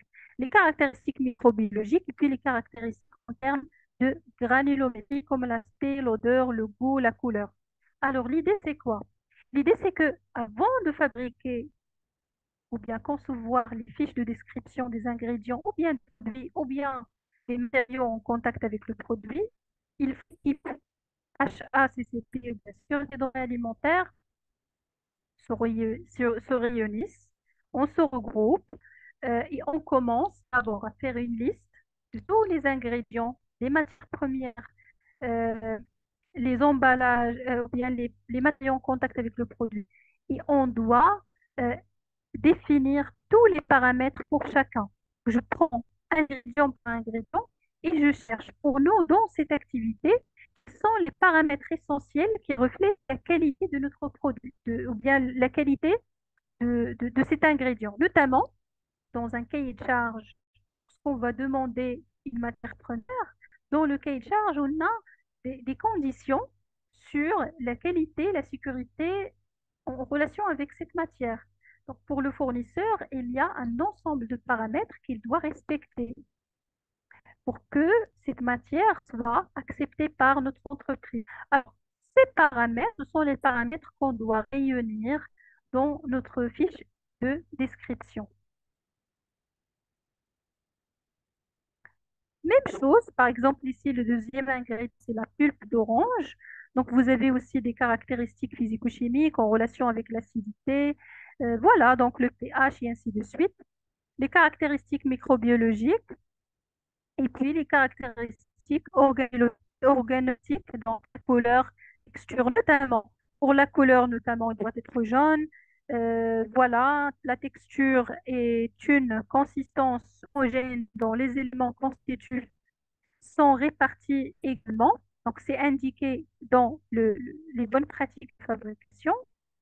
La saveur et l'odeur, donc bonne saveur parfumée et ainsi de suite. Donc, on vous donne des informations sur la pulpe d'orange, qui est un ingrédient. Même chose, par exemple, pour le concentré d'orange. L'essentiel, c'est que ces trois ingrédients, normalement, sont les ingrédients qui constitueront par la suite notre produit. Pour chacun, on doit préparer des fiches qui expliquent d'une façon voilà, judicieuse et minutieuse quels sont les paramètres à respecter. Donc, c'est ça ce que vous devez faire, réunir toutes les informations et les paramètres et puis les organiser dans des fiches. Euh, on fait la même chose pour le produit, tout simplement. Là, on est toujours au niveau des caractéristiques des ingrédients, caractéristiques par exemple de l'eau. Nous demandons ici quelles sont les caractéristiques physico-chimiques de l'eau qu'on va utiliser pour fabriquer ce jus d'orange. On a notamment le pH pour l'eau de forage et pour l'eau déminéralisée et pour l'eau mitigée. Ce sont les types d'eau qu'on utilise dans notre produit, tout simplement. La conductivité, qui définit, qui est un paramètre qui reflète la teneur en sels minéraux. Le pH, la dureté, et aussi la dureté de cette eau, ça veut dire sa teneur en euh, euh, certains minéraux. Et voilà, les paramètres tout simplement de contrôle de la qualité de l'eau. Et vous avez les caractéristiques aussi microbiologiques de ces eaux-là, notamment les germes, les coliformes, voilà, donc toutes les bactéries, les salmonelles, donc les paramètres physico-chimiques et microbiologiques que cette eau doit respecter pour qu'ils soient utilisés dans la production. Les emballages, par exemple, voilà, les matériaux qu'on trouve certainement les matériaux d'emballage, donc on trouve la description de l'emballage, sa longueur, par exemple, ses dimensions, son poids, son épaisseur, parce que ça dépend aussi, certains produits nécessitent un conditionnement bien étanche, par exemple, pour les protéger contre les imprévus, composition chimique, couleur, voilà. Donc les informations sur l'emballage et puis votre produit, une description de votre produit. Alors pour le produit fini, on va donner aussi des informations sur ses caractéristiques physico-chimiques. Ce sont des exigences internes de l'entreprise. L'acidité, le Brix, encore une fois, le pH, et puis vous avez les caractéristiques microbiologiques. Alors normalement, ce sont les données ou bien les paramètres de contrôle. C'est pourquoi le contrôleur qualité est intégré dans l'équipe HACCP. Parce que tous les paramètres, oui, et le responsable de qualité également, le responsable de production, donc toutes ces personnes ont déjà des connaissances en ce qui concerne les paramètres de contrôle. Lorsqu'on va contrôler ce produit, on va dire qu'il est OK, donc à travers un échantillon, bien sûr, c'est en se basant sur un ensemble de paramètres physico-chimiques et microbiologiques. Ce sont les paramètres qu'on va réunir et réorganiser dans une dite fiche de description de notre produit. Fois, vous avez l'équipe qui est constituée, qui est pluridisciplinaire, et cette équipe, il va faire toute la description dont on a parlé pour le produit et aussi les autres matières. Maintenant, bien sûr, ça c'est très important. La description, elle est importante, qui va nous aider dans l'identification des dangers. Mais ce n'est pas suffisant. Il faut savoir aussi les conditions d'utilisation de ce produit, c'est-à-dire l'utilisation prévue de ce produit-là. Et c'est une étape qui complète la précédente. Il convient notamment à la formalisation des conditions de stockage, de distribution et d'utilisation du produit par l'utilisateur final, qui est soit consommateur, soit le transformateur utilisant le produit comme ingrédient. Le produit il est bien conçu, on a fait le contrôle et on compare avec la fiche, il est bien non contaminé, il est en bon état, mais ça n'empêche pas que les étapes de stockage et de distribution peuvent aussi causer des problèmes.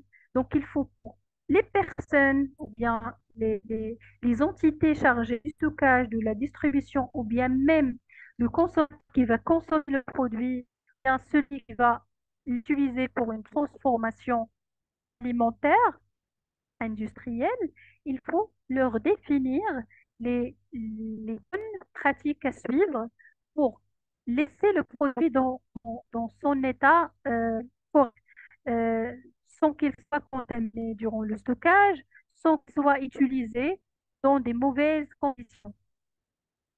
Par exemple, un produit qui va être consommé hors sa date limite d'utilisation, ce n'est pas la responsabilité de l'entreprise puisque l'entreprise fournit cette information déjà sur l'emballage du produit. Dans la norme, on parle de l'utilisation prévue, donc d'écrire l'utilisation, ou bien dans la norme, on parle de l'utilisation prévue, toujours dans le chapitre 8. Qu'est-ce qu'on va donner comme information à ce niveau-là? La température, pardon, de conservation. Si vous faites la lecture, par exemple, d'un emballage de produits, vous allez trouver ces informations. La température de conservation, le traitement thermique, par exemple, est-ce que le produit nécessite une cuisson, un chauffage, bien un réchauffage, et ainsi de suite. La durée de vie du produit, donc la date limite d'utilisation optimale ou bien la date limite de consommation. Comme je l'ai dit, il y a des produits voilà, qui sont sensibles à la prolifération de bactéries. Donc, on doit euh, finir les dates limites de consommation. Pour les autres produits, date limite optimale d'utilisation. Comme le thé, le café, par exemple, les huiles, généralement, ils ont une date limite optimale pour l'utilisation. Le mode d'emploi du produit, comment utiliser le produit, et puis les conditions réelles de conservation de ces produits finis. Donc, les différentes conditions en termes de température, en termes d'humidité en général, les traitements subis par le produit, et ainsi de suite. Alors, pour la date limite de consommation, ça concerne les produits fermentescibles.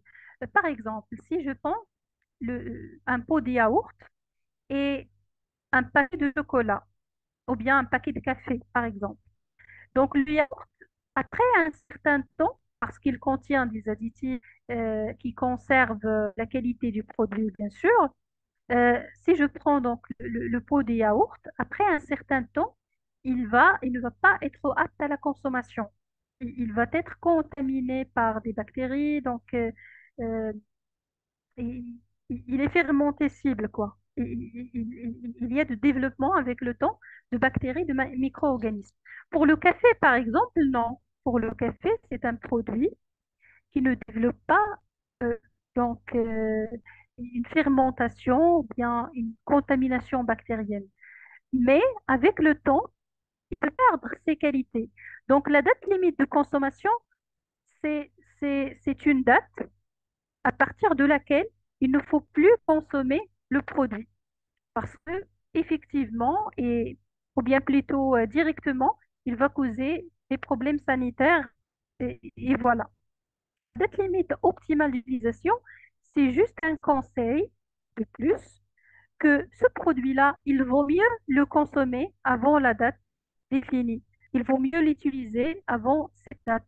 Mais si jamais je dépasse la date limite voilà, optimale d'utilisation pour le café ou bien le thé, donc ce type de produit, ça ne risque pas de me causer un problème. Peut-être le produit va perdre quelques qualités nutritionnelles, mais ce n'est pas catastrophique, ce n'est pas une contamination, ça ne va pas poser de problème. Les dates limites de consommation concernent les types de produits qui perdent leur salubrité après un certain temps, d'accord? Donc, produits fermentescibles, produits que nous pouvons stocker pour une longue durée. Généralement, les produits qui comportent les limites de consommation ne peuvent pas être stockés pour de longue durée, mais les produits qui ont une date limite optimale d'utilisation, on peut les stocker pour longue durée et ils peuvent être consommés après, par exemple, la date limite d'utilisation, mais ils peuvent perdre quelques qualités nutritionnelles. Si je prends notamment du lait, il va contenir une date limite de consommation. Au-delà de cette date, le produit n'est plus utilisable, n'est plus consommable. D'accord. J'espère que c'est clair, s'il vous plaît.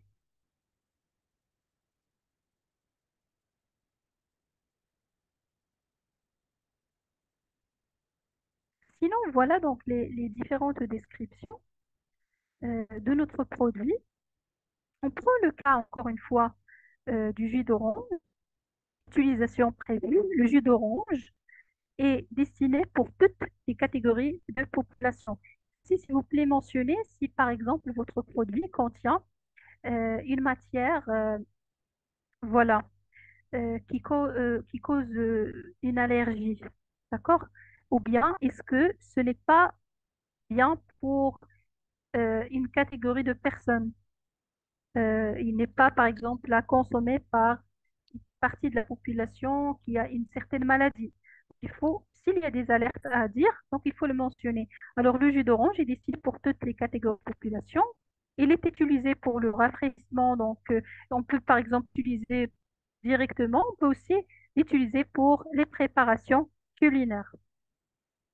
C'est un modèle, une description du produit, un jus de fruits, donc obtenu à partir de fruits, ainsi de suite, procédé mécanique, fermenté cible, mais non fermenté, possédant la couleur, l'arôme, le goût.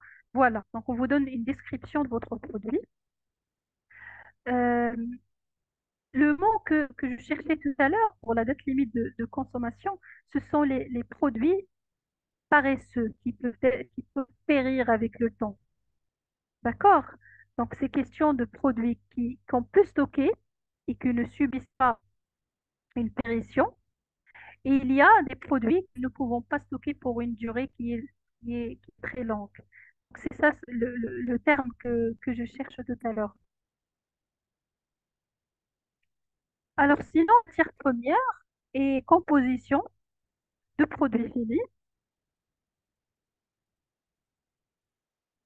concentré, jus d'orange et ainsi de suite, sucre liquide, pulpe, eau, additifs. Donc, s'il y a des additifs, il faut les mentionner. Traitement thermique subi par donc, ce produit-là. Notamment ici, il a subi une pasteurisation à 90 degrés C avec une marge de tolérance de 3 degrés C pendant 20 secondes. Alors, lorsque nous avons parlé des CCP, s'il vous plaît, et des PRP, notamment, si à l'étape de pasteurisation ici de ce jus d'orange, à cette étape-là par exemple, si j'ai un danger significatif, donc j'ai l'analyse de danger et j'ai un danger significatif à ce niveau-là, un danger bien sûr microbio, microbiologique. Alors à ce niveau-là, c'est une étape. Pourquoi on peut toujours donc fabriquer le jus d'orange sans le pasteuriser. Donc le produit, on lui-même, on peut l'élaborer sans passer par cette étape. Ce n'est pas une étape de conception du produit, mais c'est une étape importante qui est intégrée dans le procédé pour le but de maîtriser un danger. Le but de l'étape, le but, c'est maîtriser un danger spécifique. Qui est ce danger-là, qui est le danger microbiologique. D'accord? Donc ici, si je vais définir une mesure de maîtrise pour ce danger-là, il va, donc ici, mesure de maîtrise, il s'agit bien d'un CCP. D'accord? Pourquoi? Parce que c'est une étape qui fait partie des étapes de réalisation de notre produit et qui est destinée à éliminer un danger bien particulier, bien spécifique. Exactement, madame. Si c'est un CCP, exactement, c'est ça. Donc, c'est un CCP et ce n'est pas un PRP. Parce que toujours, il y a toujours cette confusion entre les deux. J'aimerais bien clarifier. C'est pas juste pour votre groupe, donc plusieurs personnes. Il y a une petite ambiguïté là-dessus entre RPO et CCP. Donc là, par exemple, je peux définir des limites critiques sur la température. Donc ici, j'ai bien défini la limite, c'est 90 degrés C avec une marge d'incertitude ou bien de tolérance de 3 degrés C. Et sur le temps aussi, j'ai défini 20 secondes. Alors, type d'emballage, vous avez donc le type de plastique utilisé, par exemple, c'est le PET. Voilà, les bouchons, type de bouchons, conditions de stockage, température ambiante, à l'abri de la lumière, méthode de distribution. Donc, la distribution se fait par des camions maraîchères avec vers les centres de livraison régionaux et de suite. Vous avez la température aussi pendant la distribution, 20 jusqu'à 25 degrés C, et la date limite de consommation. Pourquoi ici c'est une date limite de consommation? Parce que c'est un produit fermentescible qui peut perdre sa salubrité après un certain temps. Il y a des additifs qui, euh, qui le conservent pour une période limitée de temps. Donc c'est une date limite de consommation, 6 mois à partir de la date de fabrication. Donc, on fait la même chose pour tous les produits que nous avons dans l'entreprise, produit par produit. Sinon, parfois, on peut faire une description pour un lot, bien plutôt un groupe de produits qui font partie de la même famille, notamment des pots de yaourt qui sont fabriqués dans les mêmes conditions. Et la seule des différences qui existe, c'est l'arôme qu'on a ajouté à ce pot de yaourt. Donc là, je peux faire une simple description. Puis on va faire le diagramme d'opération. Alors, qu'est-ce que nous avons fait? On a bien fabriqué une équipe pluridisciplinaire bien formée, le côté compétences. On a bien décrit les ingrédients et notre produit. Là, pour faire une identification de danger, il faut aussi comprendre le comment. On a répondu à la question qui, quoi, maintenant comment. Comment le produit est conçu, dans quelles conditions. D'accord? Que nous avons dit que la contamination, elle peut survenir à cause de l'une des cinq la matière, voilà, toutes les étapes. Et vous avez aussi le côté comment, le côté opération.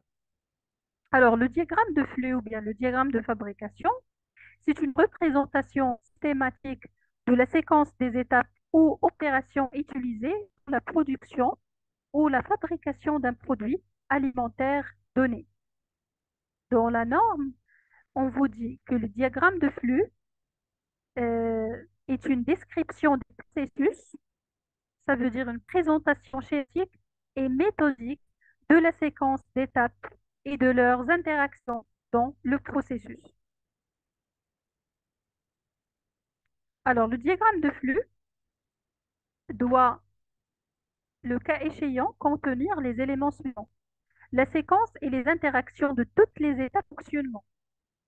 Toutes les étapes de fabrication de votre produit doivent être représentées sur un diagramme de fabrication, bien diagramme de flux. Les processus externalisés et les travaux sous-traités.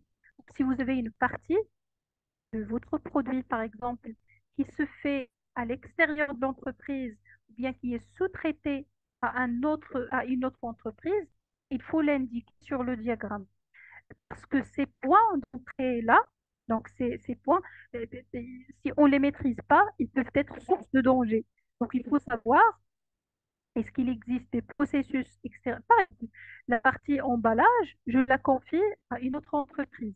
C'est pas moi qui fais les emballages. Donc, j'ai un prestataire qui me fait la fabrication des emballages. Alors, les emballages, euh, il s'agit bien quel- d'un matériau en contact avec le produit qui peut causer une contamination pour mon produit. Alors, il faut l'indiquer sur le diagramme de flux. Le point d'introduction des matières premières, il faut savoir exactement les points d'introduction des différentes matières premières. Diagramme de flux, diagramme de fabrication, c'est la même chose. Donc, c'est juste des nominations qui sont différentes. Mais il vaut mieux utiliser le diagramme de flux parce que c'est le langage de la ISO 22000.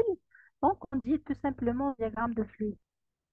Donc, le point d'introduction des matières premières, tous les points où on va introduire une matière première ou bien un ingrédient ou bien un produit semi-fini, parce que toute introduction vient avec un risque de contamination. D'accord? Donc, il faut les indiquer sur le diagramme. Comme ça, lorsqu'on va procéder à l'identification des dangers, on va avoir suffisamment d'informations qui nous permettent de détecter, si vous voulez, les points chauds, bien les points rouges qui peuvent représenter des, des risques élevés de contamination. Les points de reprise et de recyclage effectif, je recycle par exemple de l'eau, donc je dois le mentionner. Je recycle une certaine matière, je dois le mentionner. Les points de sortie ou d'élimination des produits finis, des produits intermédiaires et les dérivés et les déchets. Euh, Ça veut dire tout simplement, j'indique les points d'entrée et les points de sortie. C'est un processus en général. Et un processus, il est toujours identifié et défini par des entrées et des sorties. Donc, il faut indiquer les entrées et les sorties. Mais là, un processus, ça représente différentes d'un procédé, parce que là, je parle d'un procédé de fabrication. On va voir. Donc, avant de confirmer le diagramme de flux, je vais partager avec vous pour ce cas particulier de jus d'orange, exemple de diagramme. Bien sûr, le responsable de production, il dispose déjà de ce type de diagramme, d'accord? Donc déjà, on travaille avec des diagrammes donc, dans une entreprise pour les procédés. Le responsable de production ou bien le responsable génie des procédés, l'ingénieur pour procédés. Euh, on- c'est pas juste question de la HACCP, ça, c'est la maîtrise du procédé en général.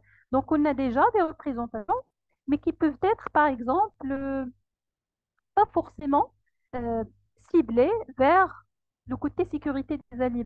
Donc, on peut utiliser ces données déjà disponibles, les adapter, supprimer les données qui ne sont pas en relation avec la sécurité des denrées alimentaires et rajouter les choses dont on aura besoin. L'essentiel, c'est de fabriquer un diagramme qui représente toutes les étapes dès l'inception jusqu'à donc, la libération de produits. Notamment ici, vous avez la réception de la matière première, pardon, les intrants, voilà, on définit les points d'entrée, donc les différents points euh, voilà, d'insertion de matière. Vous avez concentré et pulpe, mini-ingrédients, donc les arômes naturels et ainsi de suite. Donc tout ça, il est réceptionné comme matière première. Puis vous avez une étape d'aspiration. Vous avez encore une fois une description en fait des entrées de cette étape, aspiration de concentré, pulpe et les arômes, laiton, sac, humide et sec. Donc ici, on fait l'aspiration pour humidifier, ou bien plutôt, il livre donc des sacs humidifiés et secs. La préparation maintenant, donc la préparation, nous avons quoi? Ajout de sucre, liquide et les mini-ingrédients. Donc ici, on ajoute euh, aux autres ingrédients, on va rajouter le reste. Donc vous avez encore une fois, on définit les points d'entrée. On va rajouter un sur avec une concentration bien définie. On a aussi euh, une pasteurisation donc, pour éliminer le danger biologique, bien microbio. On a l'utilisation de l'eau. Vous voyez qu'on on désigne aussi les points d'entrée d'autres ingrédients comme l'eau, avec une étape de filtration sur un filtre de 0,2 micromètres.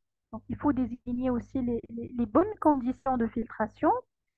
Vous avez comme résultat un sirop, donc 1, ou bien 12 plutôt de Brix. Vous avez ici le remplissage. Donc, on a quoi? On a un dosage d'abord. On fait un dosage, puis on fait un remplissage et un conditionnement. Un remplissage, ça veut dire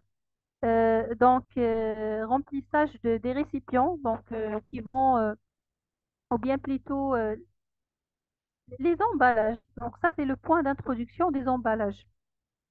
Voilà les bouchons préformes qui vont subir des opérations de préparation de stérilisation avant l'utilisation. Et puis le conditionnement, étiquette, film thermo, rétractable, pardon, et paquet, palette plutôt. C'est pas trop clair pour moi. Sinon, stocker et expédier le produit. Donc, on a une description. Ça, c'est un produit qui est dans un procédé qui est simple, d'accord? Euh, qu'on peut tout simplement maîtriser. Il est simple, mais ce n'est pas le cas pour d'autres activités, par exemple. Pour d'autres activités, il y aura euh, une complexité pour le procédé de fabrication.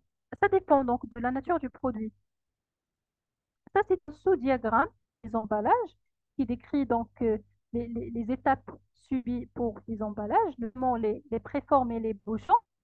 Les préformes, donc, ils vont être dépoussiérés pour éliminer la poussière, traités par des rayons ultraviolets et puis chauffés essoufflé, donc pour limiter la contamination microbiologique, mais aussi, même chose donc pour les bouchons. Et vous avez un sous-diagramme pour l'eau, donc le traitement. Vous pouvez intégrer les autres diagrammes dans le même schéma, il n'y a pas de souci. L'eau brute, donc stockage de l'eau brute, et par la suite, vous avez une déminéralisation, voilà, et vous avez l'eau qu'on va utiliser selon les caractéristiques que nous avons définies dans la description. Vous pouvez aussi accompagner, c'est très utile d'accompagner votre diagramme de fabrication ou bien diagramme de flux avec tout simplement euh, une description de chaque étape. Accompagner ça avec une fiche de description, notamment d'écrire la réception et le stockage, comment il se fait, à l'arrivée des matières premières, le magasinier en place en collaboration avec le contrôleur qualité effectue des contrôles suivants. Donc, on donne les différentes descriptions. Je vous envoie par la suite le document. Aspiration, le concentré d'orange pulpe et arômes seront aspirés et stockés au niveau du bac mélange pulpe, et ainsi de suite. La préparation avec les différents paramètres à respecter, notamment le préage à quelle température, la pasteurisation à quelle température répondant. Ce sont les bonnes pratiques de fabrication de votre produit. Pour moi, l'essentiel, ce n'est pas ce produit en question, mais les données que vous devez, bien sûr, euh, fournir et qui vont être utiles par la suite dans la définition ou bien l'identification des dangers, aussi la définition des mesures. Et le conditionnement également. Donc, vous faites le diagramme de fabrication ou bien le diagramme de flux et par la suite, il faut le confirmer sur site. Alors, c'est une exigence importante et c'est une étape très importante. Donc, le diagramme de flux, on va le concevoir en se basant sur les différents schémas, comme j'ai dit, que nous avons dans l'entreprise, mais il faut confirmer ça parce qu'on ne peut pas le faire initialement sur le champ. Je vous donne par exemple euh, votre ordinateur ou bien un bout de papier et je vous laisse dans la partie production, je vous dis représentez-moi ce que vous voyez. Bien sûr que ça ne va pas être possible non plus. Vous avez l'équipement, donc on ne peut pas faire ça. Donc, premièrement, le diagramme de flux va se baser sur des schémas, sur des documents qui sont déjà existants, et par la suite, on confirme ce que nous avons fait sur le site, s'il n'y a pas des choses à modifier. Dans le diagramme de flux, l'équipe chargée de la sécurité des denrées alimentaires doit confirmer sur site l'exactitude des diagrammes de flux, les actualiser, le cas échéant, s'il y a une modification qui a été faite et qui n'a pas été prise en considération dans les schémas des procédés, donc on doit l'actualiser et les conserver sous forme d'informations documentées. Donc, votre diagramme doit être conservé sous forme d'informations documentées, que ce soit en papier ou bien en format électronique. Cette étape doit avant tout permettre de vérifier qu'il n'y a pas d'oubli majeur sur les documents établis lors de l'étape précédente.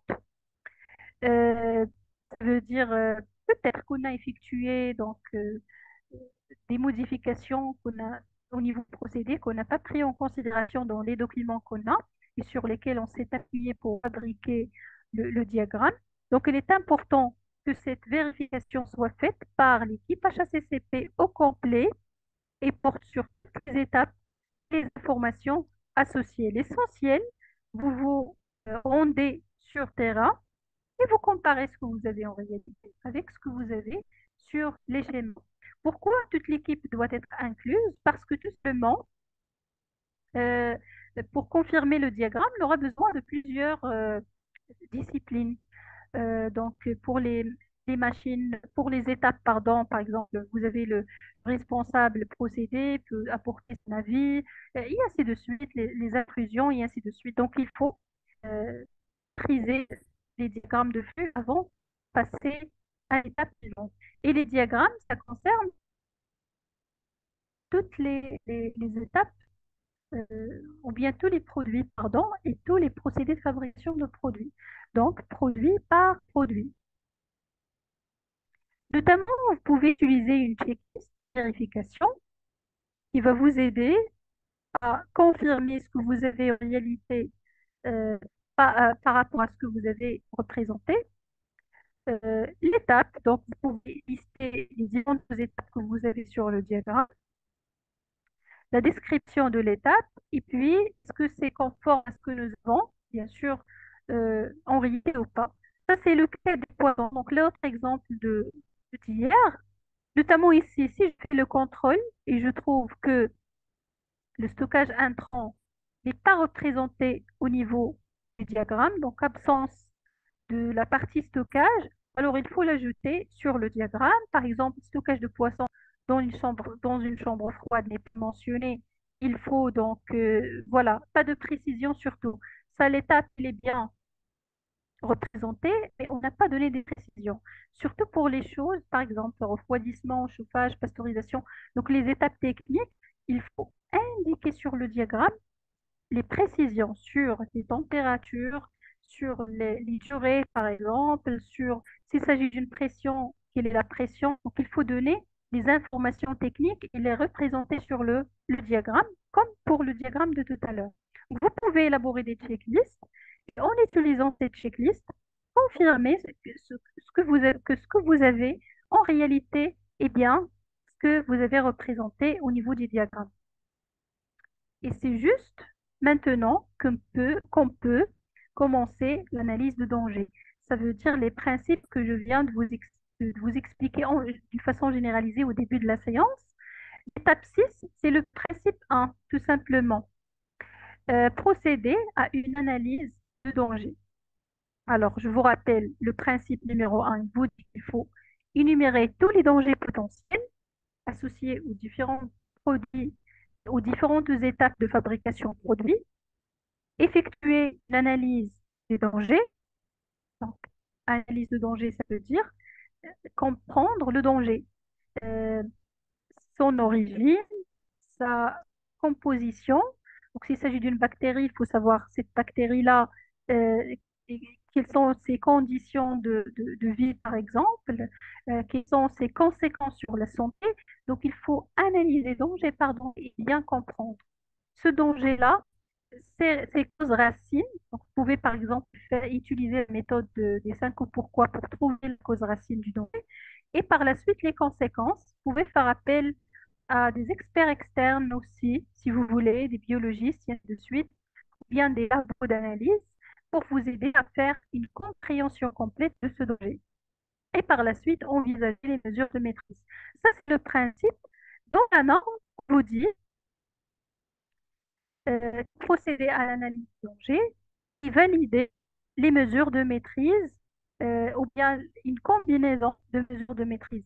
Définir des mesures de maîtrise ou bien une combinaison de mesures de maîtrise et les valider. Et on va voir c'est quoi cette validation après. Alors, pour nous, le principe numéro 1 de l'HACCP, c'est numéro 6. Pour ne pas conduire directement à l'identification de danger, il faut déjà se préparer. C'est pourquoi l'HACCP a devenu un système de gestion et non pas juste un outil technique. D'abord, c'est quoi la différence entre risque et danger?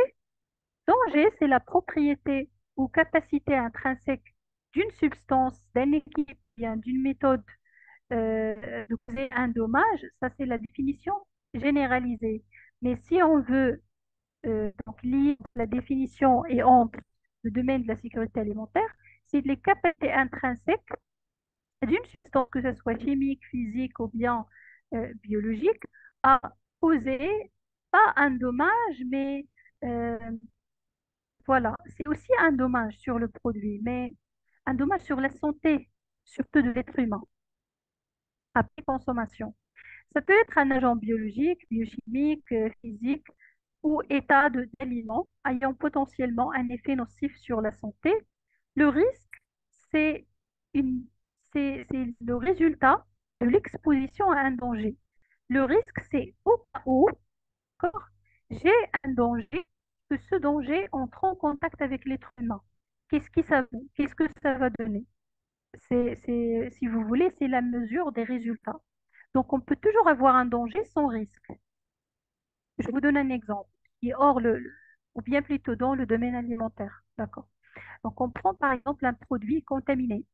Ce produit contaminé, il n'a pas consommé par un être humain.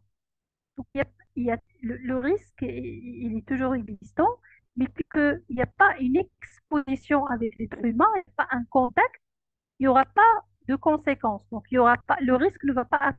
D'accord? Donc, le risque, c'est le résultat d'exposition à un danger est caractérisé par deux critères. La probabilité que se produise un événement non souhaité et la gravité des conséquences. Donc, le risque, il est toujours caractérisé par le seuil de gravité et de probabilité. Et vous pouvez aussi ajouter d'autres éléments si vous voulez, mais ce qui est basique, c'est la probabilité et la gravité d'abord. Tout simplement, à Angers, il y a toujours un risque dedans. L'analyse des risques ou bien l'analyse de danger, c'est une marche consistant à rassembler et à évaluer les données concernant les dangers et les facteurs qui entraînent leur présence. Comme j'ai dit, c'est une analyse, identification et analyse afin de décider lesquels d'entre eux représentent une menace pour la salubrité des aliments et par conséquent devraient être pris en compte dans le plan HACCP. L'objectif tout entier de l'analyse de danger, c'est cette catégorisation dont je vous ai parlé au début de la séance, c'est de savoir quels sont les dangers significatifs qu'on va prendre dans le plan et quels sont les dangers non significatifs qui sont déjà couverts et maîtrisés grâce au PRP de base. La première étape dans l'analyse des dangers, c'est de lister les dangers ou bien identifier les dangers selon leurs différentes catégories, produit par produit. Dangers biologiques, comme les germes, parasites et toxines, dangers chimiques, comme les médicaments, les résidus de nettoyage, les dangers physiques, comme les corps étrangers. Identifier d'abord les dangers. Euh, on veut une analyse préliminaire.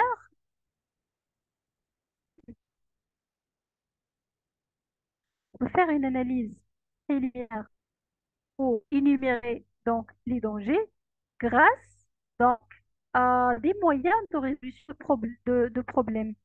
L'équipe HACCP, il va se réunir, il va faire un brainstorming pour chercher les différents dangers potentiels.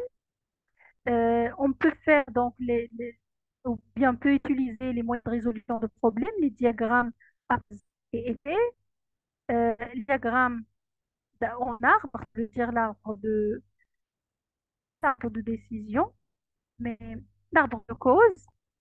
On peut faire aussi des analyses, des expérimentations, et j'ajoute aussi, vous pouvez faire tout simplement des études bibliographiques. Parce que comme le jour reste, par exemple, le jus d'orange. Ce n'est pas la première usine au monde qui fait le jus d'orange. Il y a déjà des entreprises qui font une activité similaire, il y a des études qui ont été faites, il y a des bonnes pratiques de fabrication, il y a des guides qui comportent parfois même une analyse des dangers qui est très complète. Donc, vous pouvez aussi vous appuyer sur des données bibliographiques, mais surtout, il faut lier la recherche bibliographique avec la réalité. Donc, on fait une analyse préliminaire, puis on fait une analyse par étape. Ça veut dire qu'on fait l'identification des conditions d'apparition du danger dans un produit fini. Après, donc, la liste des dangers, il faut chercher quelles sont les conditions. Pourquoi ce danger-là apparaît? Quelles sont les conditions? Est-ce que c'est à cause d'une contamination externe, à cause d'une contamination, euh, ou bien une désapplication d'ARP basique? Donc, il faut savoir, il faut énumérer les dangers potentiels et les analyser, tout simplement comprendre quelles sont les sources et quelles sont les conséquences. Alors, pardon, toute situation susceptible d'introduire le danger, donc, je parle étape par étape, toute situation possible d'introduire le danger, une contamination externe, une survie, ça veut dire à cause de conditions. Donc, si par exemple il y a de mauvaises conditions de température et d'humidité, on peut toujours avoir développement de micro-organismes malgré qu'il n'y ait pas une contamination. Non-élimination, par exemple, une étape qui sert à éliminer un danger qui n'a pas été bien fait, donc permettre l'accroissement jusqu'à un niveau inacceptable, une multiplication ou bien une dispersion. Donc, il faut considérer les conditions normales de fonctionnement. Donc, pendant les conditions normales de fonctionnement de votre procédé de fabrication du produit, vous faites l'analyse de danger, mais il ne faut pas oublier les cas d'anomalies prévisibles. Par exemple, au cas où on a une dérive du procédé, une panne, une défaillance, il faut analyser est-ce qu'il n'y aura pas un impact négatif sur le produit en question. Opération, donc, euh, fautive, défaillance et ainsi de suite. Donc, le cas de contamination du produit qui est, qui sont associés, les cas qui sont associés à un dysfonctionnement aussi, on doit les détecter. Parce que si on a un dysfonctionnement, ça ne veut pas dire que la matière et les produits et les ingrédients qui ont été dedans, dans les équipements, durant les défiances, ne vont pas se débarrasser de ça. Ça, c'est clair. C'est des ressources. Donc, on doit maîtriser aussi les cas des anomalies pour ne pas porter atteinte à notre produit. Sinon, voici pour aujourd'hui. Euh, on va discuter aujourd'hui à propos de la HACCP. La séance prochaine, on va compléter la démarche d'analyse et l'identification de danger. On va donner la matrice, un exemple donc de matrice de critères en ce qui concerne les dangers et la classification des dangers. Et par la suite, on va prendre notre exemple de jus d'orange pour voir quels sont les différents dangers associés à cette activité, juste pour illustrer donc l'étape. Et on va voir une deuxième méthode à travers l'exemple, une autre matrice d'évaluation, et puis les résultats donc, de cette analyse. Donc, on va voir aussi les résultats de cette analyse, voilà, en ce qui concerne le jus d'orange. Sinon, si vous avez, s'il vous plaît, des questions pour le moment, je vous écoute. Si vous n'avez pas de questions, on clôture et on se retrouve le dimanche, Inch'Allah.